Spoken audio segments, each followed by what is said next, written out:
Gagaling ang lahat ng mga may sakit. Ako po si Father Fiel Pareha at ito po ang ating segment, ang Daily Devotion, na kung saan tayo po ay magdarasal, magbabasa at magninilay kasama ng salita ng Diyos sa buong taon. Manalangin tayo. Sa ngalan ng Ama, ng Anak at ng Espiritu Santo. Amen. Halina, banal na Espiritu, iwanagan mo ang aming puso at isip nang maunawaan at may sa buhay namin ang iyong salita. Amen. Our Bible passage for today is from the Gospel of St. John chapter 2, verses 1 to 11, and I read it for you. On the third day, there was a wedding in Cana of Galilee, and the mother of Jesus was there. Jesus and his disciples had also been invited to the wedding. When the wine gave out, the mother of Jesus said to him, "They have no wine." And Jesus said to her, "Woman, what concern is that to you and to me? My hour has not yet come." His mother said to the servants, "Do whatever he tells you." Now standing there were 6 stone water jars for the Jewish rites of purification, each holding 20 or 30 gallons. Jesus said to them, "Fill the jars with water." And they filled them up to the brim. He said to them, "Now draw some out and take it to the chief steward." So they took it. When the steward tasted the water that had become wine and did not know where it came from, though the servants who had drawn the water knew, the steward called the bridegroom and said to him, "Everyone serves the good wine first, and then the inferior wine after the guests have become drunk. But you have kept the good wine until now." Jesus did this, the first of his signs in Cana of Galilee, and revealed his glory, and his disciples believed in him. Gagaling po ang lahat ng mga may sakit sa ngalan ni Jesus.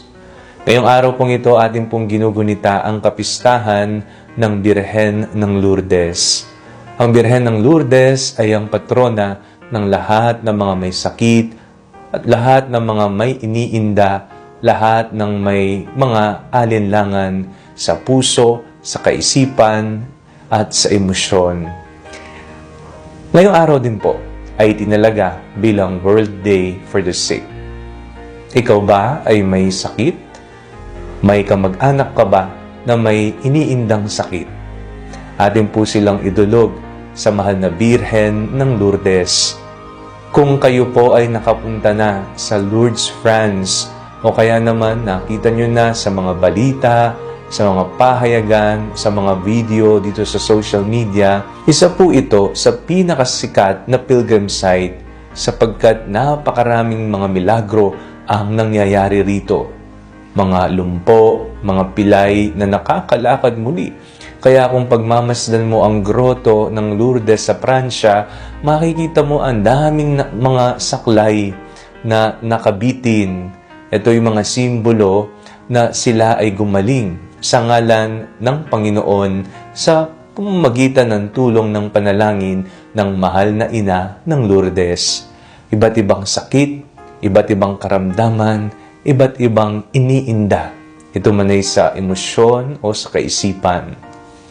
Sa ating pong binasang ebanghelyo sa araw na ito po ang tinatawag nating ang milagro o ang unang milagro ng ating Panginoong Jesucristo na itala sa Ebanghelyo ni San Juan. Ito po'y naganap sa Cana, Galilea, sa isang kasalan. Ano pong nangyari? Naubusan po ng alak. Naroon ang ina ni Jesus at naroon din ang mga alagad na imbitado din sa kasalan. Nakita ng ina ni Jesus ang nangyari. Sinabi ng mahal na ina sa kanyang anak na si Jesus, "They have no wine." Wala na silang alak. Ang alak ay isa sa pinakamahalagang parte ng seremonya ng kasal. Kaya ang sabi ng ating Panginoong Jesucristo, "Woman, what concern is that to you and to me?" Kung babalikan po natin ng lumang tipan, kapag sinabing woman, babalikan natin, no, na kung saan si Eva. Si Maria na ngayon sa bagong tipan, ang bagong Eva. Siya ang ina ng Diyos, siya ang ina ng tagapagligtas. At siya rin ang ina ng dakilang manggagamot. Kaya sa kanilang kakapusan ng alak, doon nakita ang unang himala ng ating Panginoong Jesucristo. Ang tubig ay naging alak. Nagulat ang lahat sapagkat ang tubig na naging alak ay siyang naging pinakamasarap na alak. Kaya nagtanong sila, bakit naman hinuli ninyo ang napakasarap na alak na ito? Ang Panginoong Jesucristo ang gumagawa ng himala. Lagi po nating tatandaan, hindi po ang mahal na ina. Ngunit sa pamamagitan ng tulong ng mahal na ina, naresolba po ang problema doon sa kasalan sa Kana. Ganon din sa ating buhay. Sa pamamagitan ng tulong ng mahal na ina ng Lourdes, anumang sakit, anumang daladalang karamdaman, atin pong patulong, ating hingin ang tulong ng mahal na ina upang ito ay mailapit niya sa kanyang anak na si Jesus. Kung paanong inilapit ni Maria ang problema doon sa kasalan sa Kana, ganun din sa ating buhay. Mahal na Birhen ng Lourdes, ilapit niyo po kami sa inyong anak na si Jesus. Manalangin tayo. Panginoong Jesucristo, pagalingin mo po ang lahat ng mga may sakit. Nawa sa pamamagitan ng mga panalangin ng mahal na ina ng Lourdes, lahat ng pasanin, lahat ng aming iniinda ay mapawi. Sa ngalan mo. Amen. Sa ngalan ng Ama, ng Anak at ng Espiritu Santo. Amen. Huwag po ninyong kalimutang i-like ang video ito, mag-comment po kayo and share it with your family and friends. Ang Panalangin Bago Matulog ay may sariling Facebook page na po. Huwag niyo pong kakalimutang mag-like at mag-follow dito and do not forget to subscribe to our YouTube channel. I-click niyo lang po ang link na nasa description ng video ito o kaya naman po just search Father Fiel Pareha.